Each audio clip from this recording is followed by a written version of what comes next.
मित्रों, हिंदू धर्म में हिमालय की गोद में बसे केदारनाथ धाम को 12 ज्योतिर्लिंगों में से एक माना जाता है।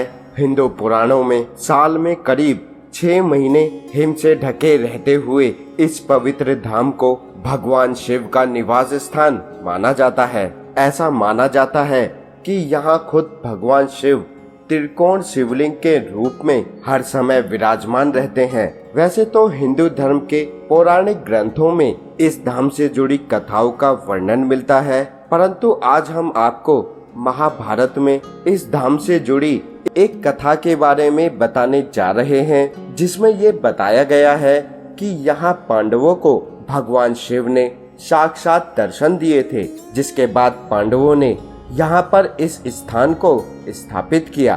तो मित्रों, आइए मिलकर जानते हैं केदारनाथ से जुड़ी इस रोचक कथा के बारे में। नमस्कार दोस्तों, आपका एक बार फिर आपके अपने चैनल सनातन डायरी में स्वागत है। धार्मिक ग्रंथों में वर्णित कथा के अनुसार महाभारत युद्ध में विजय के पश्चात पांडवों में सबसे बड़े पुत्र युधिष्ठिर को हस्तिनापुर का नरेश बनाया गया।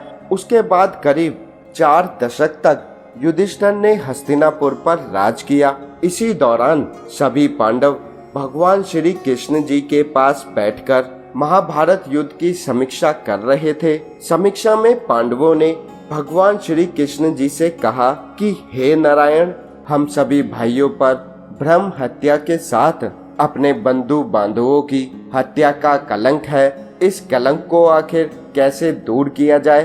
तब भगवान श्री कृष्ण जी ने पांडवों से कहा कि ये सच है कि भले ही युद्ध में तुम्हारी जीत हुई है, लेकिन तुम लोग अपने गुरु और अपने बंधु बांधवों को मारने के कारण पाप के भागी बन गए हो। इन पापों के कारण तुम सबको मुक्ति मिलना असंभव है, परंतु इन सभी पापों से तुम्हें सिर्फ महादेव ही मुक्ति दिला सकते हैं। अतः तुम सब महादेव की शरण में जाओ। उसके बाद भगवान श्री कृष्ण द्वारका लौट गए। उसके बाद पांडव अपने पापों की मुक्ति के लिए चिंतित रहने लगे और मन ही मन ये सोचते रहे कि कब राजपाट को त्याग कर भगवान शिव की शरण में जाएं।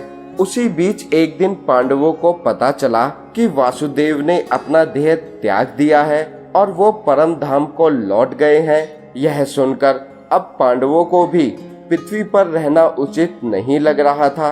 गुरु, पितामह, मित्र सभी तो युद्ध भूमि में ही पीछे छूट गए थे।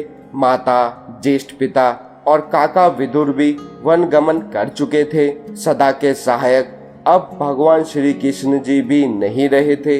ऐसे में अब पांडवों ने राजपाट परीक्षित को सौंप दिया और द्रौपदी समेत हस्तिनापुर को छोड़कर भगवान शिव की तलाश में निकल पड़े।